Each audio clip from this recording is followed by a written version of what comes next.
মধ্যপ্রাচ্যের দেশ কুয়েতে প্রায় ৩ লাখ বাংলাদেশির বসবাস, যাদের অধিকাংশেরই নেই জাতীয় পরিচয়পত্র বা এনআইডি।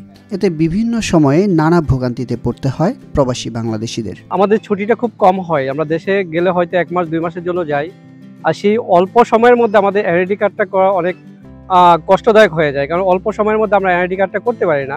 আমরা যখন দেশে যাই, আমরা এনআইডি কার্ড করতে গেলে কিন্তু আমরা প্রবাসী হওয়ার কারণে আমরা বিভিন্ন ধরনের হয়রানির শিকার হই, বা আমাদেরকে খুব সহজে এনআইডি কার্ডগুলো খুব সহজে করে দেওয়া হয় না। এটা আমরা যারা প্রবাসী আছি তারা খুব ভালো করে বুঝি। এবং আমি আরেকটা কথা বলে রাখি, সেটা হচ্ছে আপনারা যারা প্রবাসী আছি, আমার মনে হয় বেশিরভাগ প্রবাসীদের এনআইডি কার্ড এখনো হয়নি।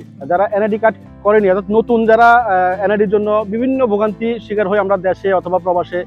আর বিশেষ করে দেশে এই কাজটা করতে গেলে আমাদের অনেক বেশি টাইম লাগে, আর যেহেতু আমরা প্রবাসে থাকি আমাদের দীর্ঘ ছুটি আমরা পাই না, বা দীর্ঘ সময় আমরা দেশে অবস্থান করতে পারি না, যার কারণে কুয়েতে বসে যদি আমরা প্রবাসে বসে যদি আমরা এই জাতীয় পরিচয়পত্রটি পেয়ে যাই, অনেক বেশি হয়রানি থেকে আমরা মুক্ত থাকবো।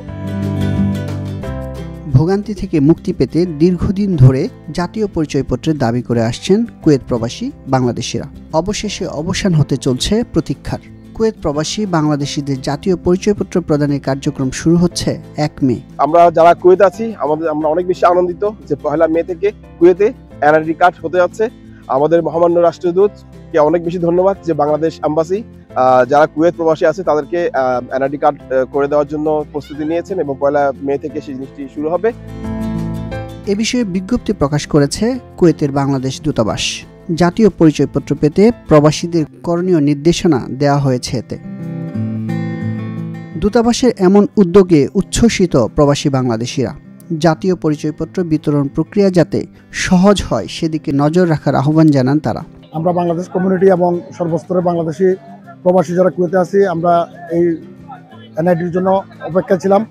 এনআইডি চালু হওয়ার পরে আমাদের যে ধরনের সমস্যা আছে তা সমাধান হবে ইনশাল্লাহ। এখন ভোটার আইডেন্টি কার্ড যে চালু হচ্ছে আগামী 1 তারিখ থেকে, এটা যদি হয় আমাদের জন্য অনেক সুবিধা হবে, অনেক ভালো কাজ হবে।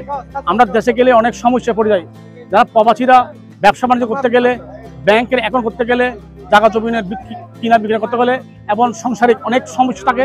সেজন্য আজকে আমি বাংলাদেশ দূতাবাসকে ধন্যবাদ জানাচ্ছি। আরো অনেকগুলো লিকিংস আছে, যেমন যে এনআইডি কার্ডের যে ভুলগুলো হয়, বা জন্ম নিবন্ধনের সাথে এনআইডির সাথে ভুল থাকে, বা জন্ম নিবন্ধনের সাথে পাসপোর্টের সাথে ভুল আছে, এই জিনিসগুলো আরো খুব সুন্দরভাবে সহজভাবে যেন এই জিনিসগুলো হয়। এবং ওগুলো যদি ভুল থাকে তাহলে কিন্তু আমাদের এখানে কুয়েতে আগামা লাগাতে একটু সমস্যা হবে।